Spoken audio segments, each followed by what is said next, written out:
Hey, welcome back.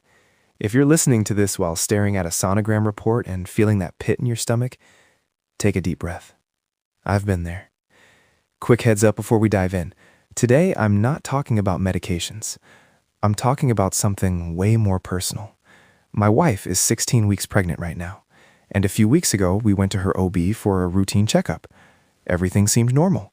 The doctor does the ultrasound, types some things in, and then says, "Your cervix is measuring a little short, about 23 millimeters.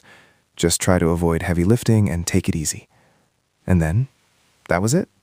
See you next month. My wife held it together in the office. In the car on the way home, she cried. Is this serious? Are we going to have a premature baby? And here's the embarrassing part. I'm a licensed pharmacist with 9 years of experience. I spent years studying complex drug interactions, receptor pathways, pharmacokinetics, and sitting in that exam room, I felt like I knew absolutely zero, because cervical length not exactly covered in pharmacy school. So I went home and did what I always do when I need a real answer. I read the research. 2 specific papers. And today I'm going to walk you through both of them in plain, simple language. No medical degree required. You can listen to this on your commute, while you're cooking dinner, while you're folding laundry. It doesn't matter.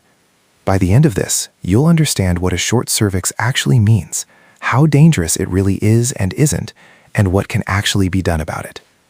Let's go. Okay, quick anatomy refresher. The uterus is the room where the baby grows. The cervix is the door to that room. During pregnancy, that door needs to stay firmly shut. The longer and firmer it is, the better it holds everything in place. Normally, somewhere in the middle of pregnancy, around 16 to 24 weeks, a healthy cervix measures somewhere between 30 and 45 millimeters. When it gets shorter than that, the door gets weaker, and a weaker door means there's a higher chance that pregnancy could end earlier than it should. Now, here's something important but most people don't realize. The cervix naturally gets a little shorter as pregnancy progresses. It's normal for it to change slightly from week to week. A full bladder, a uterine contraction, even just the pressure of the ultrasound probe, all of that can affect the measurement you get on a given day. So one short measurement isn't the whole story. But a consistently short cervix, especially below a certain threshold, that's when it starts to matter. So how do you actually measure it? You use an ultrasound. Not the kind on your belly though, a transvaginal ultrasound, where the probe goes internally. That sounds uncomfortable, but it's actually a standard painless procedure, and it gives a much more accurate picture of what the cervix is doing. Okay, that's the anatomy. Now let's get into the research. First paper, what does a short cervix actually mean for your risk? The first study was published in 1996 in the New England Journal of Medicine. If you don't know what that is, just know it's like the Supreme Court of medical journals. When something gets published there, people pay attention. Now, 1996, that's almost 30 years ago. Does that mean it's outdated? No. Think of it this way. Isaac Newton figured out gravity in the 1600s. We still use that math to send rockets to space.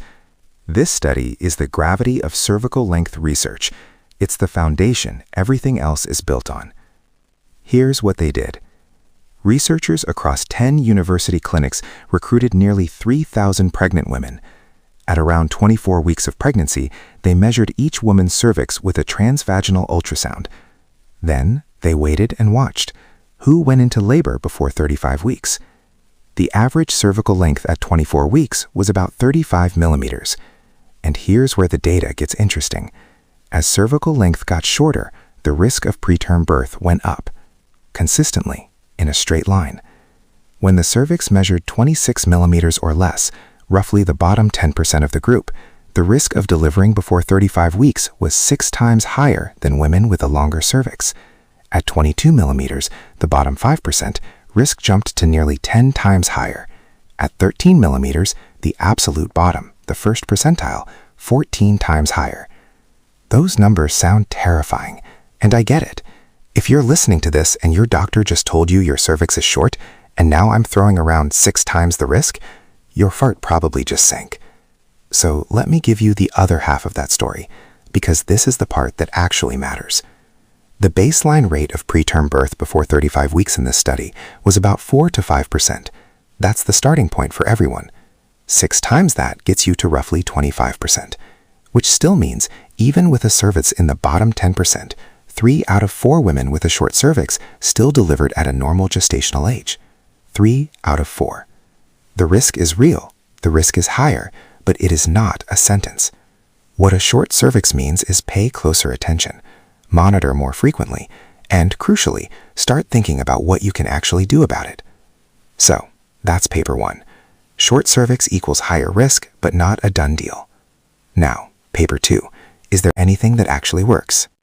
The second study was published in 2011. This one was a proper clinical trial, randomized, double-blind, placebo-controlled, multi-center. That's the gold standard of medical evidence. It was conducted across 44 hospitals in 10 different countries. Here's the question they were trying to answer. If we know a short cervix increases the risk, is there anything we can actually give these women to lower it? They enrolled women who had a sonographic short cervix, specifically between 10 and 20 millimeters during their mid-second trimester. Half of them received vaginal progesterone gel every day.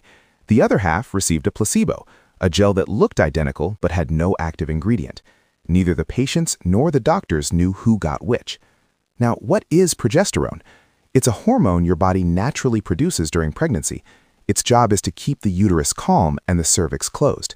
Think of it as the biological, hold on, it's not time yet signal. The vaginal gel delivers that hormone directly where it's needed. And the results? Pretty remarkable. In the placebo group, no treatment, about 16 out of 100 women delivered before 33 weeks. In the progesterone group, about 9 out of 100, nearly half. Let me say that again because it's worth sitting with. The same high-risk women, the same short cervixes, the only difference was a daily vaginal gel, and the rate of early preterm birth dropped by almost half. When they looked specifically at deliveries before 28 weeks, the really dangerous zone, the reduction was even bigger, 1 in 2 cases prevented. Now stop and think about what this means practically. We're not talking about surgery. We're not talking about months of bed rest. We're talking about a small gel applicator used once a day at home, and it cuts the risk of very premature birth nearly in half. Side effects? Minimal. A little vaginal discharge, occasional itching, nothing serious. No safety concerns for the babies, and compliance was over 90%. Women actually kept using it because it wasn't a burden.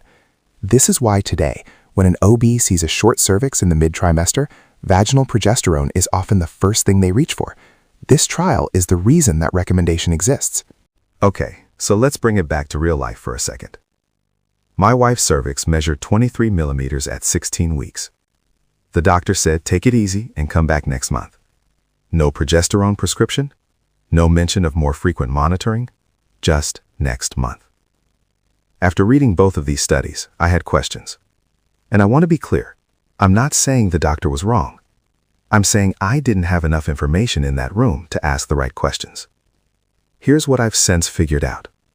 The second study enrolled women with cervixes between 10 and 20 millimeters. But the clinical guidelines that came out of this research generally suggest considering vaginal progesterone in women with a cervix below 25 millimeters. My wife is at 23. That's in range for that conversation to happen. So why didn't it? A few possibilities. 1. We're only 16 weeks, and both studies use measurements taken at 20 to 24 weeks. The doctor may be waiting to see how the cervix tracks over the next few weeks before deciding anything. 2. This is my wife's first pregnancy. No history of preterm birth. In lower-risk patients, some clinicians prefer to monitor before intervening. 3. There may be other clinical factors I'm not seeing that inform the decision. None of these mean the doctor made an error. But here's what changed for me after reading these papers. When you understand the research, you can have a real conversation with your provider. You can ask better questions. At our next appointment, I'm going to say, given that her cervix is measuring at 23 millimeters, should we be talking about vaginal progesterone at this point?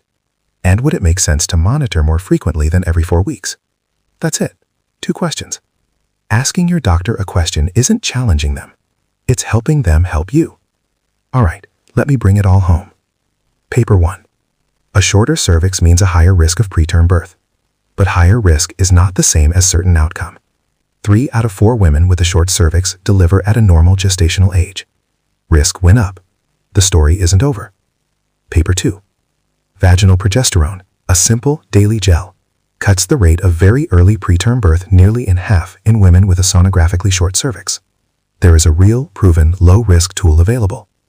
Put those two papers together, and the message is, we know about this, and now we can do something about it.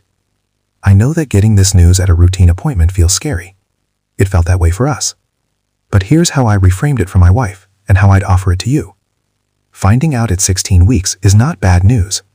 It's actually the best possible time to find out. Because now there's time to monitor, time to intervene if needed, time to give this baby the best possible chance. You didn't know. Now you do. That's not a crisis. That's an advantage. If you're in this situation right now, go to your next appointment prepared. Ask about vaginal progesterone. Ask about more frequent monitoring. You don't need a medical degree to ask those questions. You just need to know the research exists, and that you're allowed to ask. I hope this helps someone today. Take care of yourselves. See you in the next one.